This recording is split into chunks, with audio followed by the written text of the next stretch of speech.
Welcome to the podcast. My name is Paul. I'm a recovered addict. I'm in Peterborough in Scotland. We're here to talk about sobriety and how to stay clean. And I'm really pleased to be joined today by Bryan. Good evening, Paul. Yep, thanks for joining us, Bryan.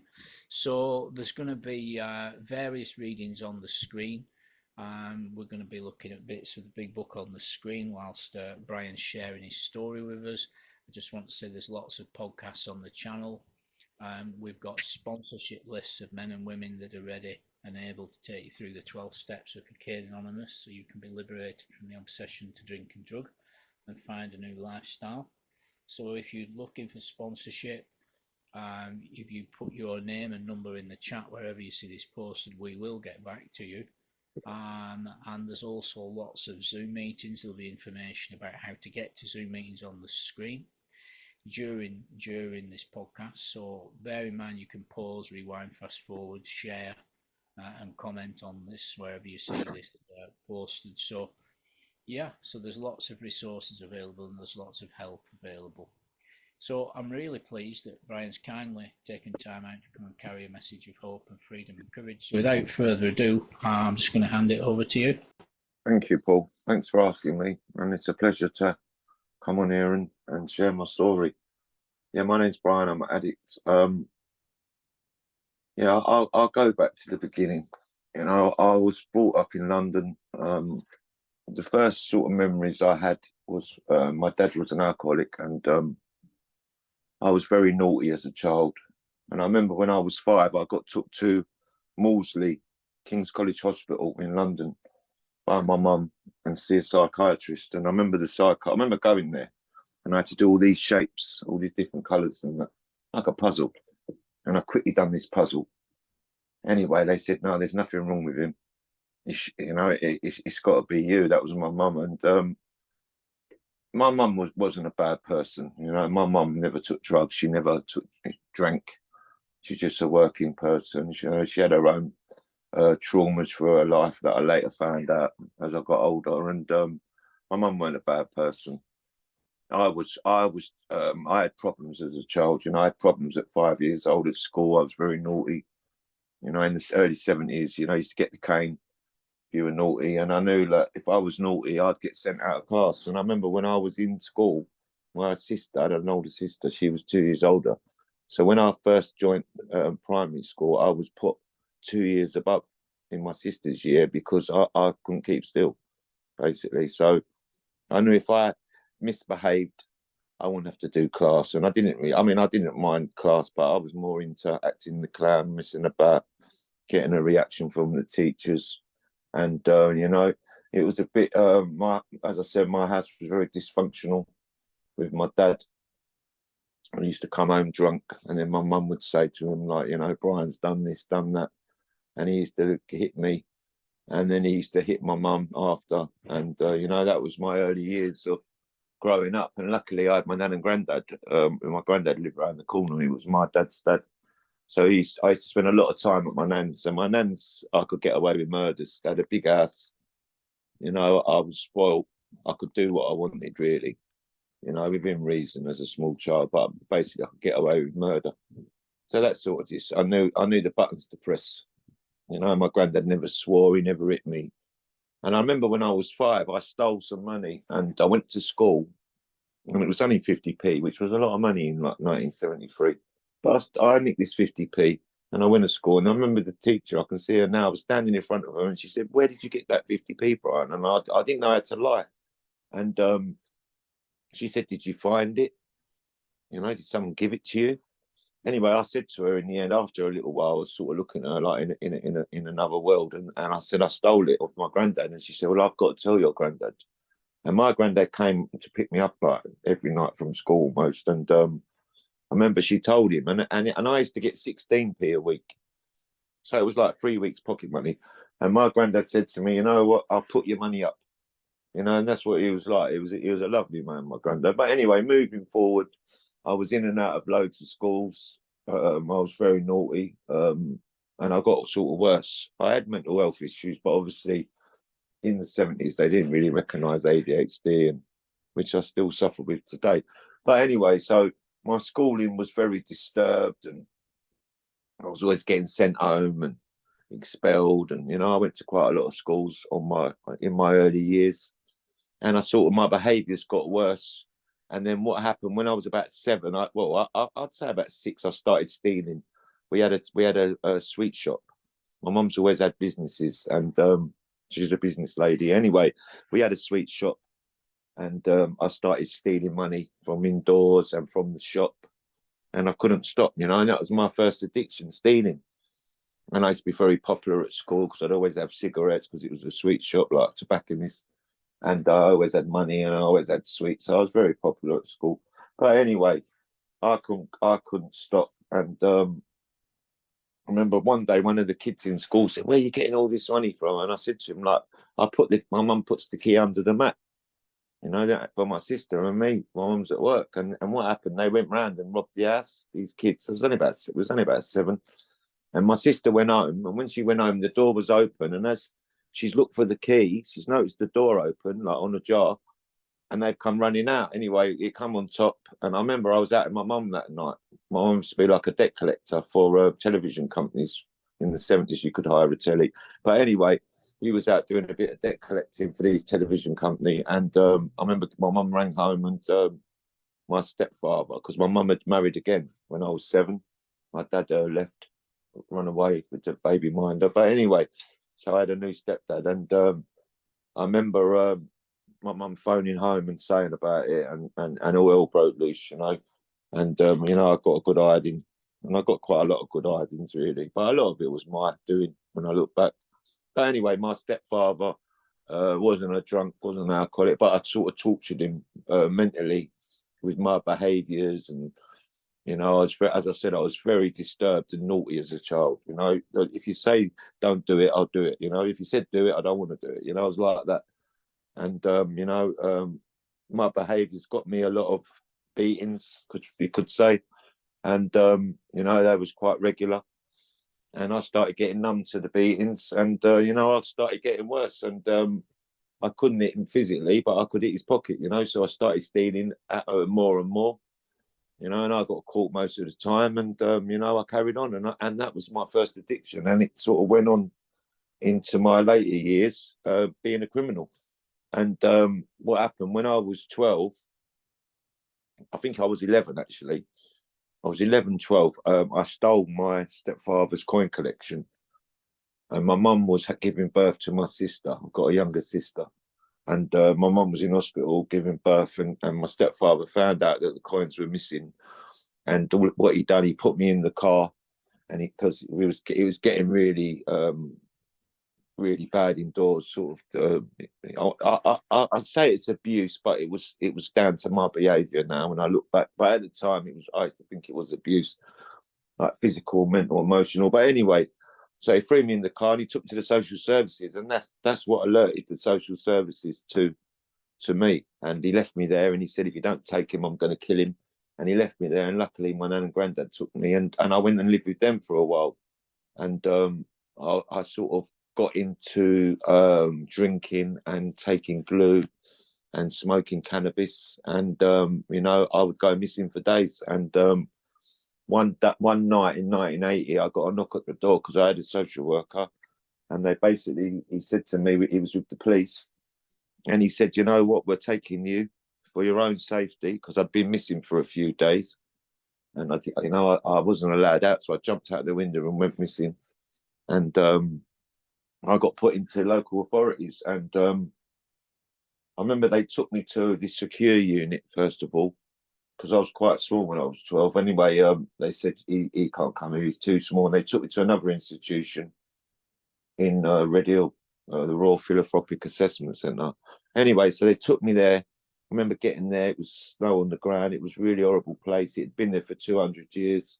And I ended up staying there. And when I first arrived, it was something like Oliver Twist place, and there was bars, there was dormitories, and there was cells, and it was 8-year-olds to 18. So there was a mixture of kids in there, and really it was the worst of the worst. And you know, and I was bad, you know, I was. And you know, maybe I felt at home in there.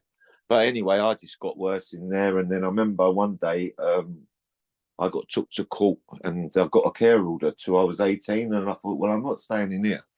So I'm 18 and like I must have been about 13 then. And I started running away. And I see a lot of abuse in that place. You know, I've been to a lot of institutions and prisons, and really that place really was, well, it was terrible. You know, it was really horrible, and you had to fight every day, and you had to, you know, you had to stand up for yourself, and you know, it was very brutal. It was like the army, and it was just a bad place. The staff mistreated you. You know, they used to say were pieces of dirt on your shoe and the juvenile delinquents. And I remember one day I was really bad in there, like not bad, but I just misbehaved. I didn't listen, and I was always swearing, and you know, I was quite naughty. Anyway, I remember one member of staff said to me one day, he said, "You're going to prison, and you're going to be a heroin addict." And I let him have it, and I did. I slaughtered him, and you know, because I had a bit of a tongue. Anyway, so later on in life, I look back and thought, oh, you know, he was right. I don't know whether that planted the seed, but he see it in me. And, you know, I did become a heroin addict and I did go to prison, you know, but anyway, that was later on. But yeah, so my life sort of twisted out of control. I started running away. I started looking after myself and I started living on the streets, and I loved it, you know, and I did love it. And every time I run away, I'd stay out longer and longer. My mum would be out looking for me with my sister and the police, and I was all over London. And you know, I was getting involved with crime. I was getting involved with the wrong people. I was always hanging around with older boys. So I was doing older stuff, and I had no fear. That was the thing. I had no fear. I think where I was a child, I had so much fear around my stepdad and my mum and my dad as a small child. When I got older, I just wasn't scared of anybody or anything, and I wasn't. And you know, down to my behaviours really. When I went through the steps in 21 and I looked at my part in it, you know, step 4, what was the resentment? I understood I was the problem. The cause was me. You know, if I'd have been a good kid like my sister who never got hit, I would have been different, but I wasn't. I was just wild, and you know, I paid the price. Let's say that I paid the price, and yeah, my life sort of moved on in and out of institutions up to, I'd say, I think the last time I went to prison was 2001. So from 1980 to 2001, I was in and out, and I was just, you know, I had a few touches along the way. I got arrested for a few things here and there, and I always got through that. I always got not guilty, or there was always someone looking after me. And what happened? My granddad died on the 3rd of October 1982 on a Sunday. I'll always remember it. And I remember I got moved from that first institution to a like an approved school, and they let me come home and stay with my nan. And I remember when he died, I didn't know how to deal with it, and you know, because I was only 14 and I'd never lost a close family member, and I just sort of went off the rails, and I just stopped caring. You know, I stopped caring when I got put in that first institution. Really hated the system, hated everyone. Hated my mum. I hated everyone. The only one I didn't hate was my nan and granddad, and they were kind. You know, I'm not saying my mum weren't kind, but she couldn't handle me. My mum even said it to me. She said, "You know what? You was the most beautiful looking kid, but you were the devil." And I always thought I was. And I thought when someone said to me, "You're the devil," I thought, "I'll show you." You know, if you think I'm bad, I'll show you naughty. And I had that thinking growing up. You know. And you know, as I said, I didn't care. I didn't care about myself, so I couldn't care about others. And you know, once I got deep into my addiction, it came first. You know, and I'll do whatever I had to do to get it, and I did. And you know, which I'm not proud of today. And I look back and cringe with some of the stuff. And I'm not going to go into details, but some of the stuff I've done, as I said, I'll do anything. You know, whatever. It didn't bother me as long as I got what I needed when I needed it. That was it. You know, and that was because I was so wrapped up in the addiction, which started really in 79, 80 and ended 20, what was it? It was 24. Yeah. And it's funny, actually, I was just sitting there before I come on here. The last time I used heroin was 18 months today. And, you know, it's been a journey. I mean, I could sit and go on and on about my past. I mean, I try not to sit in the past. today. I've moved forward. I'm in the future today. But yeah, that was just a little bit of my childhood. You know, institutions, being really naughty, hanging around with the wrong crowd. I was bad, so I'd hang around with the bad people. If you was good, I didn't want to be with you. You know, where today I try and stick with the good people, not the bad. You know, and I've been coming into recovery since '97. You know, I've done the catalogue along the way, which I'm not going to go into it all now. You know, of being an alcoholic. I was an alcoholic when I was 17, which got me into prison, got me a lot of criminal convictions, drinking. You know, and I used to love going out drinking. And I'd done the rave scene in '87 in London. You know, when Acid House come to London, I was in the middle of that. But before that, I was using other drugs, hard class A drugs, and my life sort of progressed. You know, the progression, it started at the bottom and went to the top. And I was told this as a kid, but I never thought it happened to me. I never thought that I'd be a heroin addict. I was a heroin addict for over 30 years. Been on crack. I've been on everything along the way, and I was addicted to everything when I look back, and you know, it took over my life, and I'm free today, you know, because I come into the program, and this time I did surrender, you know, and I did do all the suggestions, if not more, and you know, I'm free today. You know, I heard someone share it about a year ago, freedom, and I thought, what are they on about? But I get it today. I've got freedom from active addiction. I wake up with a choice today, which I never had. You know, I couldn't get out of my bed without drugs, and I couldn't, especially when I was on the heroin. Like, my life changed in '92. '92 was when I realised I had a problem with heroin, and I've just stopped really last year. So, you know, it had me for a long while. I thought I was going to die, and I did want to die, you know. But since then, what was the change for me? And I've got to say this was in 2020. I got a knock at the door, and it was about 11:30 at night, and it was my little sister and my nephew, and I thought my mum had passed away. The look on their faces. So I opened the door, and I was in my addiction, and they said, "You better go and sit down." And I said, "Well, what's happened?" And they said, my older sister had been diagnosed with leukemia, and she'd collapsed that day. That was the 13th of July, 2020. And they said, "You might have to do the bone marrow transplant, so you need to be clean." So anyway, they dropped that on me, and I thought about it, and I waited a few weeks, you know, until you know, because I had to set myself up mentally to do a detox, and you know, I detoxed, and then I went into rehab in London in I think it was the 4th of November. I know, no, it's that's when I left. It was the 10th of August. So anyway, I got to rehab, and it was lockdown. Lockdown was coming in. It was a very difficult time. It was all masks and Zoom, and the world shut down. And over that few months I was in rehab, really the world did shut down, you know. And I couldn't go and see my sister, who was in hospital.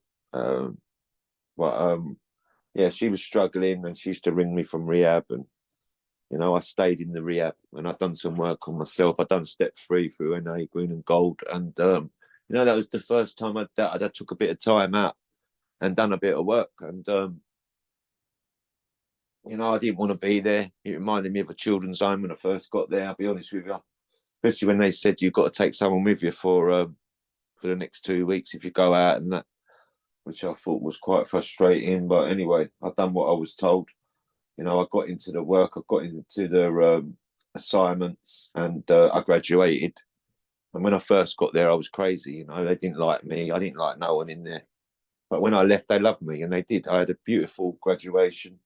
My sister came on to the graduation on Zoom, and yeah, it was. I thought I was done. I really did. When I left there, I thought, God, you know, I left there 97 days clean, and I was told, carry on the work, get a sponsor, you know, and stay connected. And I didn't, you know. And I remember I was out a month, and on the 6th of December, I relapsed on a Sunday. I remember it.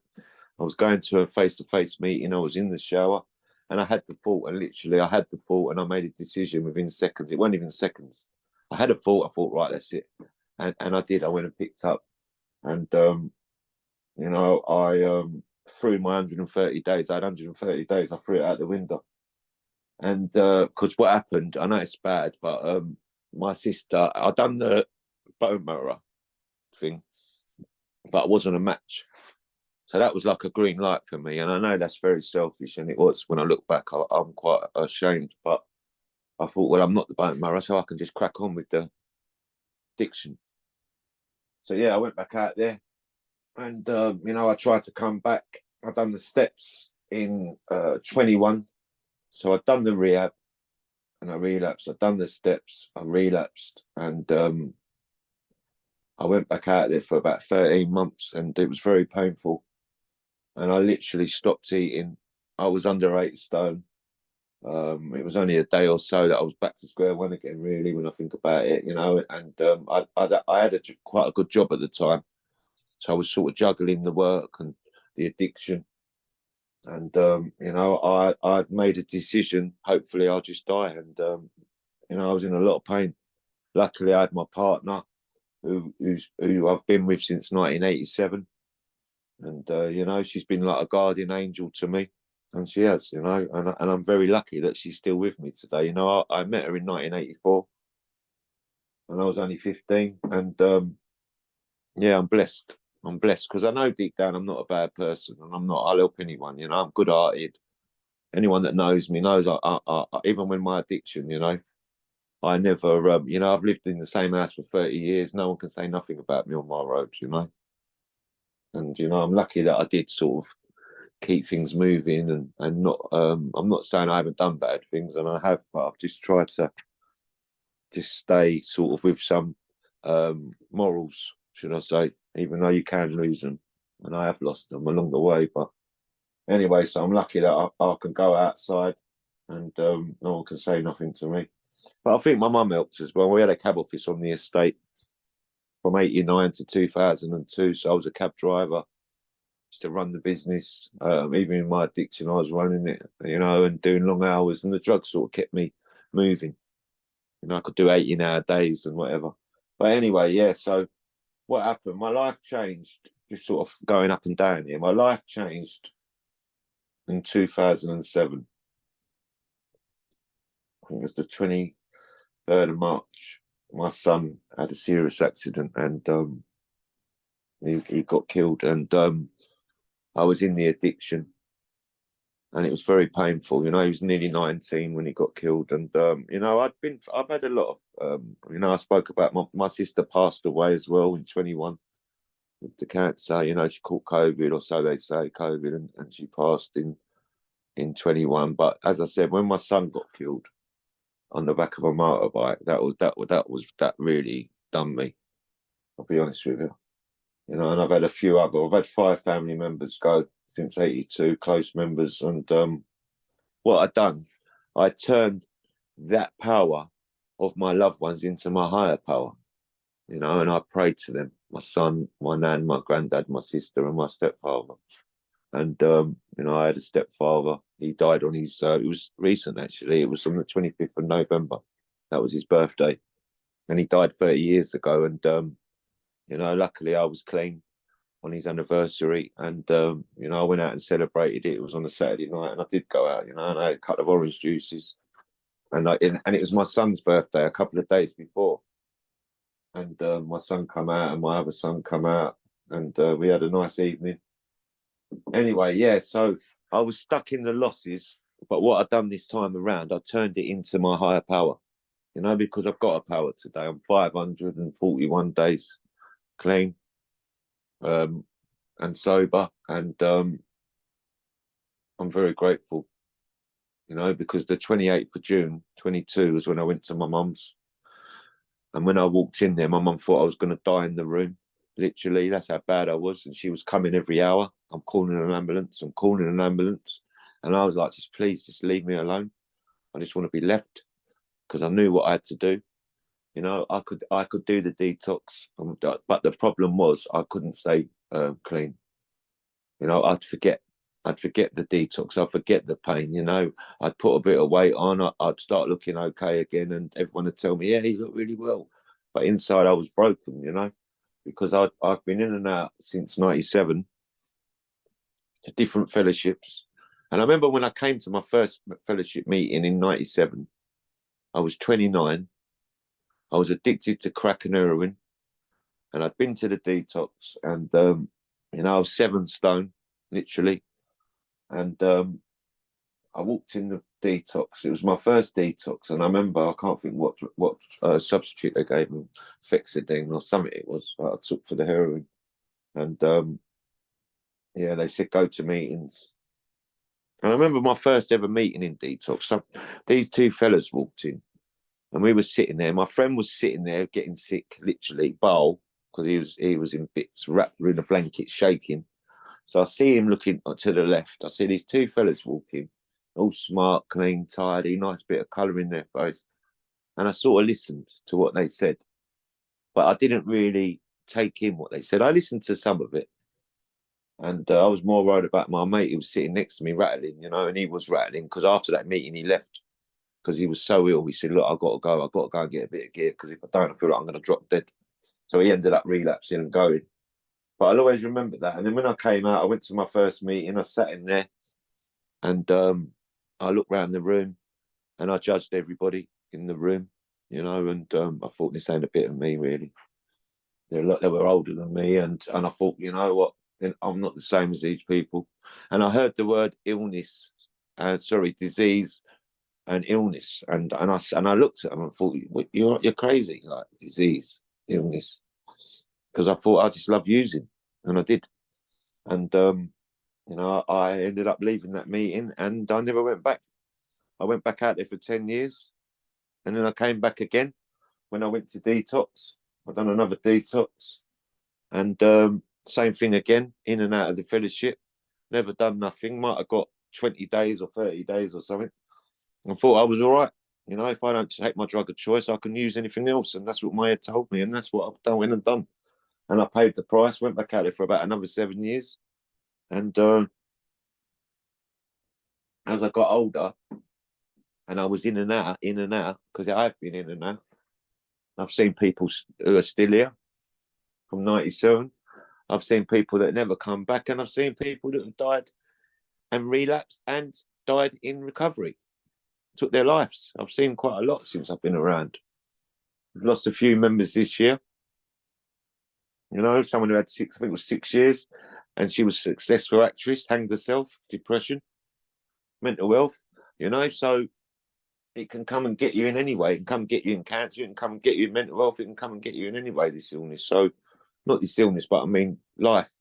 So, I've seen quite a lot. I've carried a couple of coffins this year as well, friends that didn't get it. I've had 3 anniversaries since the 25th of November. So, life shows up. But today I've got tools today. I've got some tools. I help others. I do service. I take meetings. I do voluntary work. I put everything into this recovery this time. I weren't playing this time. It was either live or die for me this time around. And I didn't even do no work for 6 months clean. I got into service at 90 days. I got into voluntary work at 90 days, which I still do today. And, I love my voluntary work. It's around heroin overdose, giving out naloxone pens and the nose spray to members of the public, organisations. I do talks in town halls. I've been to prisons this year as well, H&I. I've done a lot of this. It ain't about pat on the back. I've done this, I've done that. It's not about that. It's about I set goals last year where I wanted to be. And I am where I want to be. And I'm even above where I wanted to be, really. Because, I stayed, I listened, I got humble, I got honest, I got open-minded, I got willing. And I did. And I was asked at 10 days clean, are you willing to go to any lengths, Bryan? And I said, yeah.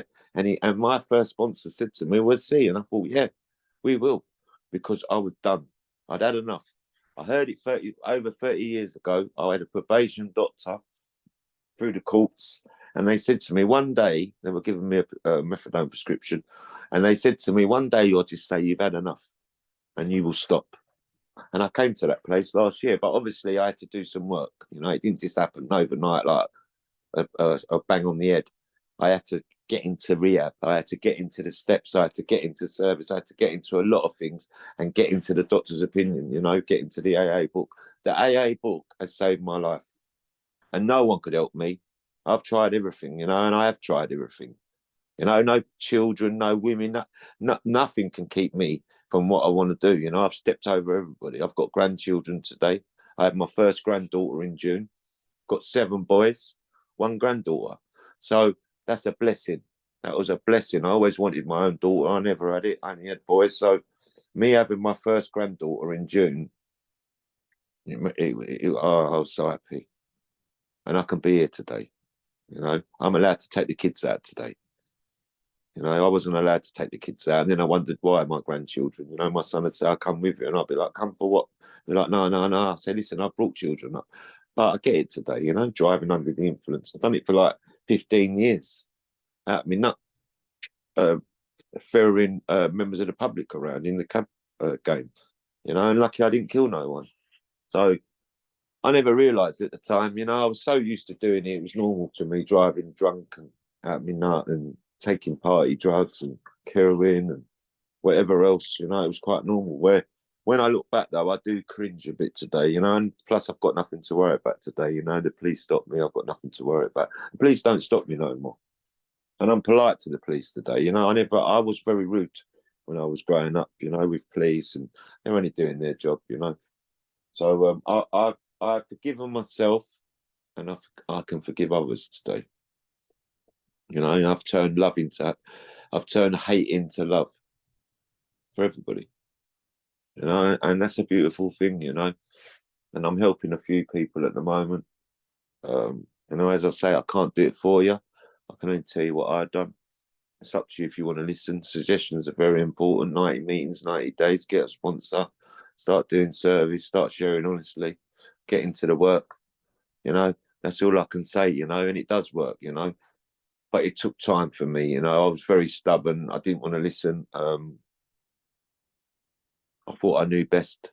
I know a lot about life. No one can tell me about life, but recovery, I'm learning, you know, and I try and stick with the winners today. You know, I was told all the little cliches along the way: get out the middle, get in the middle of the bed, get out the driving seat, take the cotton wool out your ears, put it in your mouth. You know, I never really got all that, but I get it today. You know, and I remember when someone said it to me. First of all, about 20 years ago, someone said, "Take the cotton wool out your ears and shove it in your mouth." I wanted to hit him. You know, I was like, "What?" And he said, "No, that's what we say. That's what we say." And I get it today. You know, got nothing good to say nothing. I mean, it took me time. I had to come in, I had to listen, I had to get into the solution, you know, and the solution, when I first heard it, I didn't have a clue.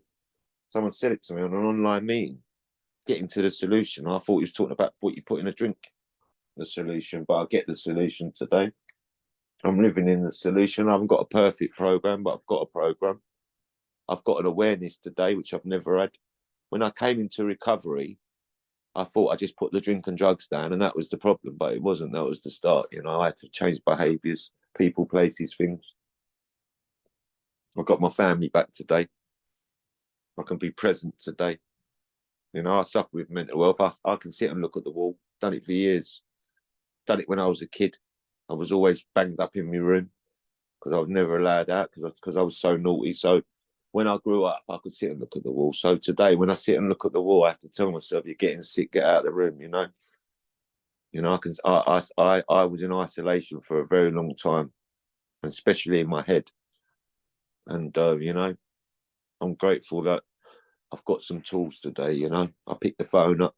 I never done that before. I never reached out to anybody. I have never reached out to anybody. Never asked no one for nothing, unless it's a dealer and I need a bit of bow, and even that I'll get because I've got good credit.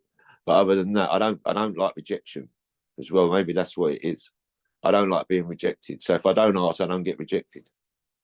And if I do ask, I know I'm going to get it because I'm sure. You know, I've got to be sure. Maybe it's a childhood thing. You know, I was quite rejected as a child because of my behaviours. You know, I've had children, naughty children. I know what it's like. You start hating them. You start hating them, and then the love goes out the window, and then everything goes out the window. And that was through my own behaviours. Really, when I look back, I never realised that till I got into my maybe 40s. You know, I always thought it was everybody else's fault. and everyone else was the problem. I weren't the problem. I was just a kid. But when I look at it, I was the problem, and I was a problem. I went to a lot of schools and none of them could handle me because I just wouldn't listen.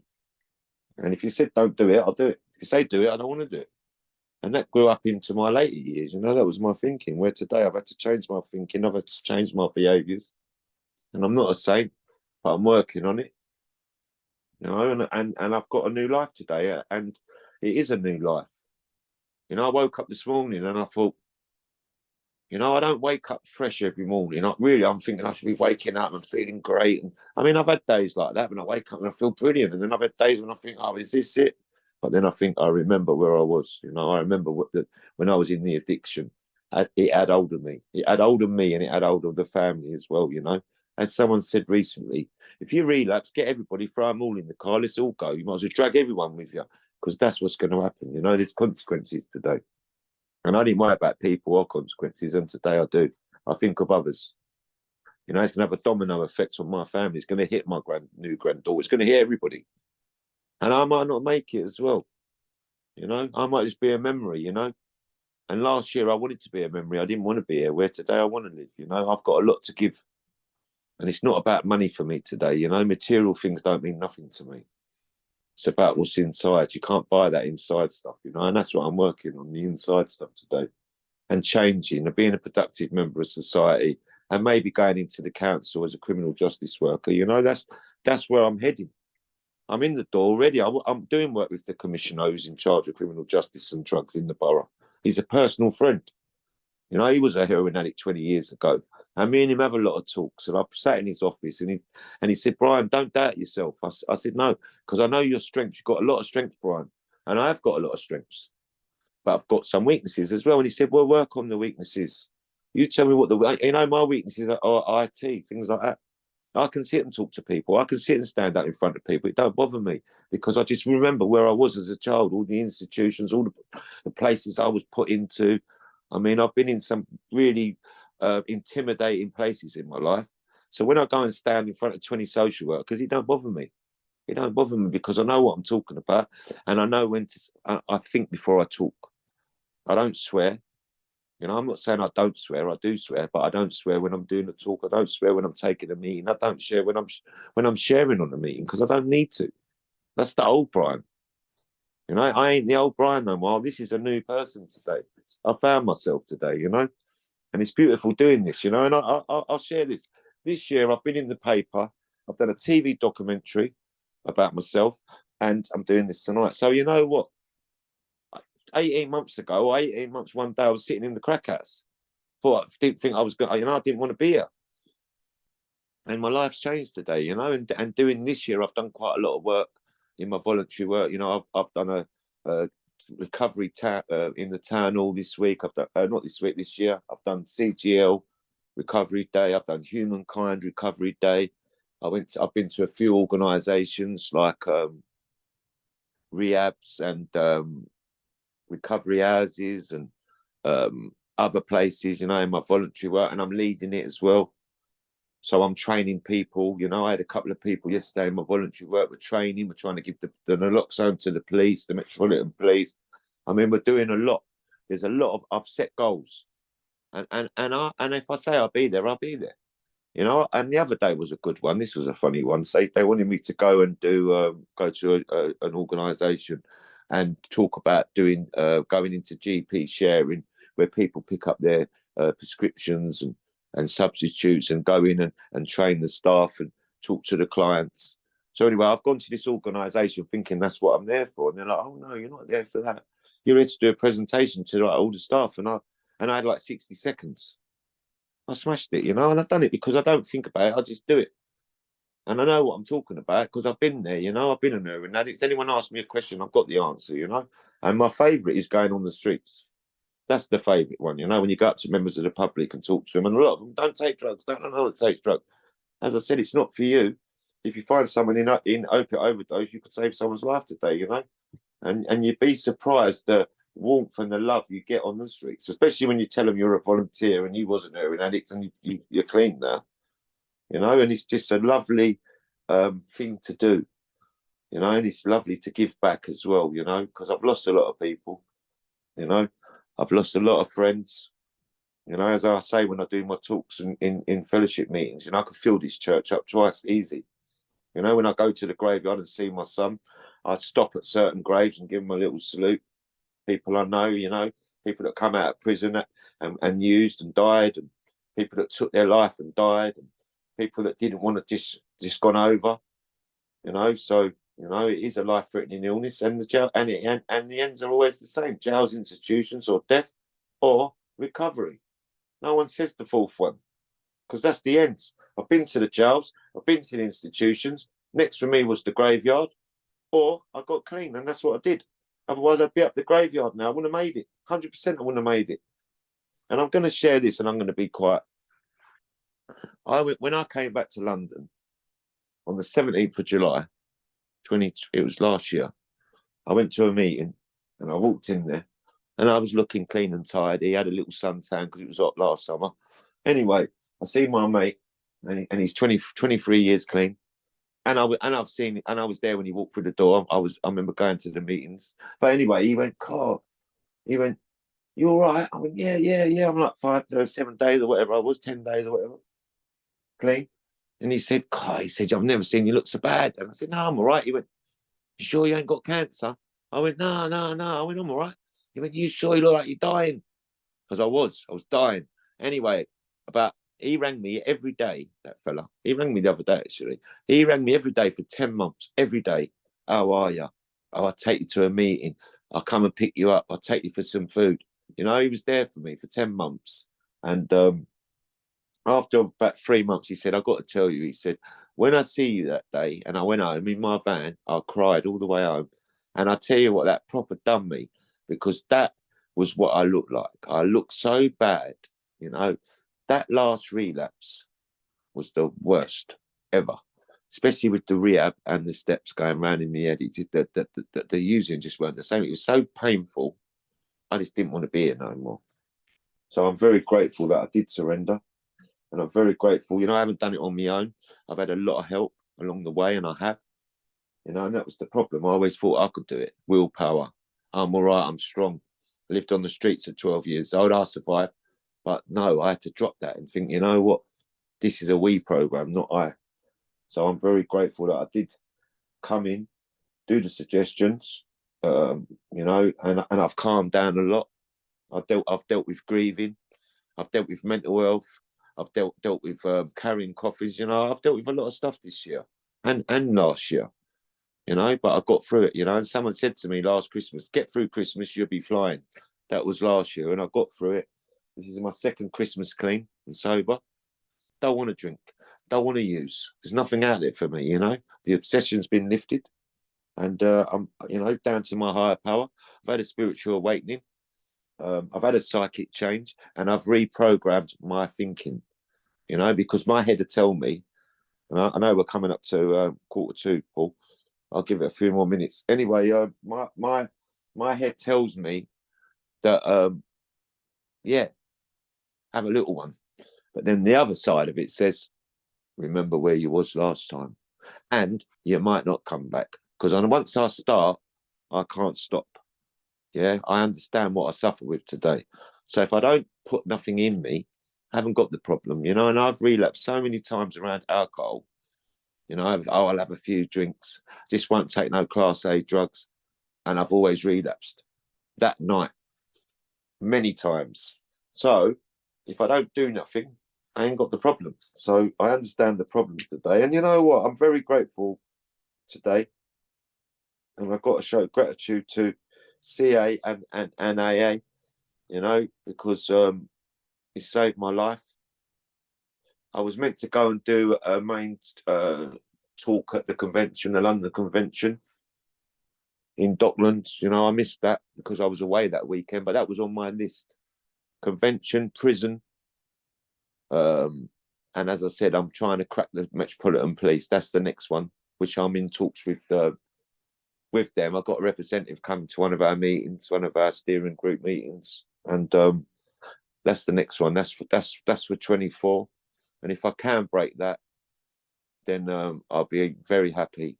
And I've got a lot of high up people with us as well. The mayor of our local council and MP. So, you know, I could sit here and go on and on, but I'm not. I'm going to leave it there. And I'm very grateful that I can come in, and if one person can get it through what I've said tonight, then it's worth my while, you know. And it is about service.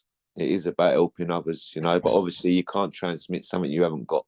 And I never had anything to transmit at the beginning, and I feel today I have, you know, 541. This Saturday, tomorrow week, I'm 18 months, and it's a blessing.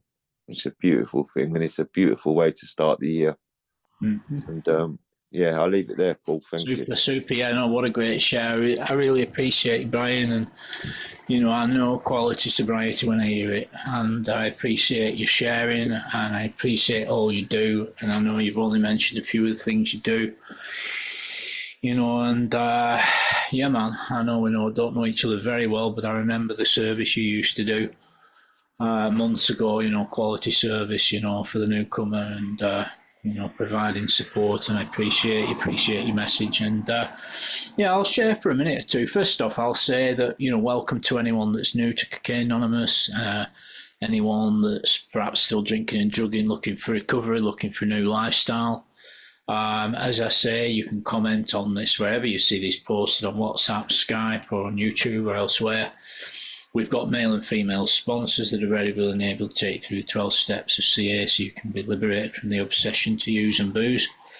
So if you're looking for sponsorship, let us know, and we will get back to you if you put your number underneath this. Take a look at the other podcasts on this Cocaine Anonymous YouTube channel. There's lots of them. There's podcasts on each of the steps, various topics, the ABCs of addiction, spiritual malady, entire psychic change. There's also topic discussion meetings that are recorded, that podcasts on this channel. On the screen at the moment, we've got our secondary book would be the 12 Steps and 12 Traditions, which is a phenomenal book. And it was written when Bill Wilson had 20 years plus of continuous sobriety. And it's really got a mature outlook at the steps and the program. So you can read or listen to our basic text, Alcoholics Anonymous, often called the Big Book, or our secondary book, the 12 Steps and 12 Traditions, completely free anytime at aa.org. And also the entire Big Book is available to be listened to on YouTube. Just put Big Book or Alcoholics Anonymous into YouTube. So yeah, what I want to talk about briefly, you've got me thinking, Bryan, I really appreciate your share, and you know, you got me thinking about, you know, and I was working with a chap this morning, you know, and the two kind of dovetail together, the process of coming to believe that there's a better lifestyle, you know, and the steps are broad and roomy, and on some level, you know, well, let me preface it by saying this, you know, the journey to getting clean is often very painful for a lot of us, emotionally, mentally, and particularly with heroin, physically, you know, a lot of identification with that. And, you know, the journey to the first step is like walking on broken glass for a lot of us. The consequences are piling up: poverty, problems with the cops, mental problems, physical problems, emotional problems, relationship problems, employment problems, you know. And, you know, on some level, before I actually quit, there was like a process of this is getting too much, this is unmanageable, there must be a better lifestyle available, I'm going to commit to staying clean. So on some level there was kind of like a pre-step 1, 2, 3 process going on before I actually quit. You understand that this is what I was sharing with a new man this morning, who, well, you know, he's, when he uses he nearly dies, you know. He's on day 2 or 3 today, day 2 I think today. And it really got me thinking about, you know, being done, being willing to commit to staying clean, because there is a better lifestyle on offer. You know, and meetings are very, very important. So if there's anyone listening to this, you know, it was on the screen earlier during the podcast, I'll put it up on the screen in a few minutes. You know, it's a page that you can pause or take a screenshot of that's got information about how to get to Zoom meetings. Maybe you've never been to a Zoom meeting. Maybe you're still drinking and drugging and you've come across this lovely podcast on YouTube. You know, we have a solution. We'd encourage you to come to face-to-face meetings. You can find out about them at cocaineanonymous.org.uk in your area. There's lots and lots of Zoom meetings. You're definitely not obliged to put your camera on or even talk at a Zoom meeting. You can come along and just listen to a message of hope, freedom and courage, and find a new way to live, you know. But ultimately, we had to have had enough, and we had to be open to a new lifestyle, you know. So I enjoyed your share, Bryan, you know, and yeah, man, and you know, you talked a lot about the things you went through and the feelings around that lifestyle, and then you talked about life events like the awful circumstances you described with your sister, and you talked about how there was like things that were happening that contributed to your willingness for a different way of life, you know. So that was kind of like the process of sort of like being done with that lifestyle. And I just wondered, you know, when you came to like meetings early on, did it take a while for you to commit to the steps and sponsorship, or did that come relatively quickly for you? No, what happened for me, I never trusted anyone, Paul.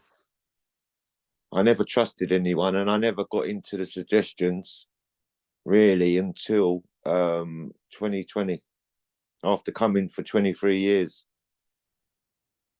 I never surrendered, and I never got willing. You know, as I said, I never trusted anyone, and I just didn't trust anybody. And you know, it took, and I had a lot of walls and masks. I wouldn't let no one in. I was so shut down. You know, my wife, I've been with her for 36 years. She's only getting to know me now. I never let no one in. Anyone asked me how I am, I okay, and I wasn't. You know, and I've done that for years. It was a coping mechanism. So I had to drop the mask. I had to drop the walls. I had to start letting people in, and I could only do that at 54. So I was stuck in the pain and everything else, because I just wouldn't talk and I wouldn't let no one in. I was a closed book. And what actually happened, was it listening to messages and getting a bit of faith and trust that these people had found new lifestyle, or did you start to trust them eventually? I think for me, rehab, when I could sit down and listen to others and start opening up. And I'll just quickly share this. What happened for me, whenever I went into the life story, I'd be off. You know, I've had sponsors. I had a sponsor like 97, 98. I did grab a sponsor who I was actually, it was funny. I done a share at a meeting last week. He's like 25 years, and he took the meeting. You know, he took me to rehab in 2020 as well, and we had a good chat on the way to rehab. He was the one that sort of said it, and I ain't going to mention his name, but he was the one that said to me, when I came back, get honest. Start getting honest. And he walked away, and I didn't understand what he meant. I thought, what's he mean? I ain't seen him for about 5 years. And he comes up to me and says, get honest. I didn't get what he meant, but I get it today, you know, and that's what it was. I had to start getting honest, you know, and I had to let people in and get vulnerable. You know, I've never been vulnerable. I had to drop them walls, because, as I said, it's okay to get vulnerable today. I have to get vulnerable today, you know, and it took a long time, you know, to thaw out. Yeah. But anyway, I forgot to say something. I want to wish everyone, I hope everybody had a good Christmas, and I want to wish everybody a happy New Year, and you, Paul, as well. Yeah, man. Yeah, I mean, you know, it was such a strong share. You know, we've got a couple of minutes left anyway. We're okay for a couple of minutes. But I was just thinking on my toes there, mate, about the commitment to sobriety and what's involved to maintain our well-being once we quit. Because what would happen is the fear of consequences would work for a period of time. Yeah. But unless there was some connection with a higher power, with my fellows, it invariably wouldn't last. And so the holistic solution that's on offer in this program, in these rooms, it very much involves a sober network. And I've seen the maintenance and development and maintenance of a sober network be the game changer. I've seen people not make it, you know, sadly, and the result of not maintaining a sober network. And my experience has been the particularly person in the 40s and 50s, for whatever reason, they very often will not develop and maintain a sober network of half a dozen folk, mainly of the same sex, that are in the program, and they won't maintain that connection properly, and that's been like their downfall, and so I see that as being really, really important to maintain. Yeah. To maintain some kind of connection, and preferably a voice, not just texts. I'm not the biggest fan of text messaging. Actually talking to folk regularly is a huge part of what we do, particularly if someone's not getting to face-to-face meetings. I think it's essential to build and maintain a sober network, and what persons do is, and perhaps what we've done at different times, is cherry pick parts of the program. I'll do this, I'll do that. Well, you can do that, but the problem is, if someone's a chronic addict, then chances are they burned a load of bridges in their life already. Chances are they're miserable, skint, disenfranchised. And if they don't take hold of all elements of this process, then very often they don't get and stay clean very long. Yeah, you have to stay connected, definitely. And I think nowadays, and like I say, if there's anyone here, please reach out to us and we will get you connected. We'll get you connected with face-to-face online meetings. There's WhatsApp groups. There's all kinds of resources we can send you on WhatsApp. Can I just add something, Paul? I forgot. Yeah, sure. Go on. Yeah, go ahead. Yeah. I got clean on my phone. I got clean on 24-hour platforms. I done the suggestions, 90 meetings, 90 days. I trebled that easy with meetings online. And once I had a bit of strength, I started going face-to-face meetings. I took 4 commitments in my first year at face-to-face meetings. That was a washer-upper when I first come in. I've done that for 3 months. Then I took a literature commitment. And then I took newcomer rep. I had 2 newcomer reps. I was doing voluntary work twice a week. I was hosting every other night online, maybe every night online for 4 hours. I was doing so much in that first year. Today I've still got commitments. I do my voluntary. I take a meeting, which I took when I was a year clean on my road, as I shared earlier. And I help people. I help others today. If someone rings me, I'll pick up the phone. See, when we were using, we were usually only happy when we had our stash, right? Yeah. When we had as much as we thought, well, as much as we could get, usually, that's when we was happy. Well, recovery is not dissimilar. We have to get involved and take action, get connected. Morning devotions, nightly inventory, literature, personal spiritual literature. Connecting with my readings. fellows. And this is what's on offer. It's, the miracle happens through consistency, doesn't it? And we live our way into right thinking, and if there's anyone new, the mind of an addict, we think we can think our way into this or talk our way into it, and thinking and talking are part of it, but we have to show, we have to show our willingness, don't we, and gratitude and being humble and accepting reality is a big part of it, and then we show forth, that truth and that humility and acceptance of the problem and the results of the problem, and there's other podcasts talking about this, the problems, mental obsession, physical craving. When we stop drugging for a week or 2, the physical craving goes, and then it's mental, our thinking, that's the issue. Well, the program, the literature, the fellowship gives you help, and God's power gives you help with your thinking. I think as well, Paul, can I just, sorry to interrupt you, but what it is as well, I had to set myself up mentally, emotionally and physically for the detox and for the after, no sleep for 2 months. I mean, I didn't sleep for 2 months, but I had my phone, I had online meetings, I could connect with people around the world. I opened my mouth, I shared where I was at, and I asked for help, and I got on my hands and knees and I prayed and I meditated, and that really helped me a lot, and I still pray and meditate today. Yeah. And that's what's on offer, really. And you know, when we find ways to be happy to be clean and sober, we find meetings we enjoy attending. You know, we find ways to pray and meditate that we're happy to do. You know, we find ways to do morning devotions and personal spiritual literature we're happy with. You know, we find a sober network we can tolerate and that can tolerate us, and we get and stay connected. The miracle happens. Yeah. You know, the obsession to drink and drug is removed through actually doing those things, and that's how the miracle goes on. You know, A day at a time. yeah, it's an ongoing miracle as we commit to the process.